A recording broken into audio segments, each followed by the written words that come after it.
বন্ধু কয়েকটা বন্ধু আছে যাদেরকে নিয়ে আমি বলবো পরিচিত জাস্ট এমনি, বাট ওনাদের কিছু ক্যারেক্টার আছে, আমি ওইটা নিয়ে কথা বলতেছি যে ওনারা কি করে বিয়ে করছে, তার গার্লফ্রেন্ড আছে এটা জানা সত্ত্বেও তারা কি করে বিভিন্ন রকম মেয়েদের সাথে কথা বলে। তো আমি তাদের মেন্টালিটি টেস্ট করার জন্য আমি তাদের সাথে প্রশ্ন করলাম, আচ্ছা ভাই আপনি যে এমনটা করতেছেন, ভাবি আপনাকে অনেক ভালোবাসে, যেহেতু আপনি লাভ ম্যারেজ করছেন, তারপর আপনি বিভিন্ন রকম মেয়েদের সাথে কথা বলেন, আমি যেটা দেখছি এটা কেন করেন বা এমনটা কেন করেন?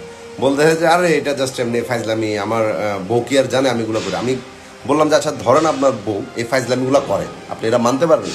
বলে যে মেয়েদের বিষয় কি এটা কখনো মানা যায়? মেয়েরা এটা এমনটা কেন করবে? আর ও আমার অনেক ভালোবাসে, ও এমনটা কোনোদিনও করবে না। আমি বললাম যে ভাই যেটা আপনি মানতে পারবেন না, যদি আপনার ওয়াইফ সেটা করে, তাহলে আপনি এই কাজটা কেন করতেছেন? বলতে যে আমি জাস্ট এমনি মজা করতেছি। ভাই আমি একটা গ্যারান্টি দিয়ে কথা বলি, এই মজাটা আপনার জীবনের সবচেয়ে বড় সাজা হয়ে দাঁড়াবে, আর সেটা এখন হবে না। কেন এখন হবে না জানেন? কারণ আপনি তো এখন রঙ্গ ফুর্তিতে আছেন, মজায় আছেন, আপনি এটা কখনো ফিল করতে পারবেন না।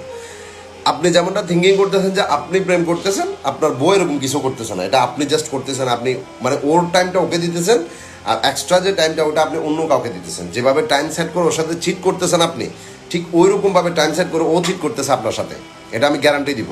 কারণ এমনটা আমি অহরহ দেখছি ভাই, বাট এটাতে কোনো কিছু নাই ভাই। কারণ কি হয়, একটা দিন এমনভাবে আপনি শুনতে পারবেন যে মানে ও এমন কিছু করছে, তখন আপনি ওর সাথে অফকোর্স এমনটা রাগ করে চিট করে অনেক কিছু বলবেন ওরে, কিন্তু ভাই আপনি নিজে একবার আয়নার সামনে দাঁড়ায় দেখেন তো সেম কাজটা আপনি নিজেও করছেন। একটা সময় প্রত্যেকটা ছেলে কিন্তু অ্যাজ লাইক একটা মানে প্লে বয় টাইপের থাকে, তারা থিঙ্কিং করে যে মেয়ে দেখে তাদের কাছে ওইটা ভালো লাগে এবং ওই মেয়ের সাথে কথা বলার চেষ্টা করে, বা কিছু কিছু ছেলে বিয়ের পরেও এমনটা করে, এটা আছে, ঠিক আছে।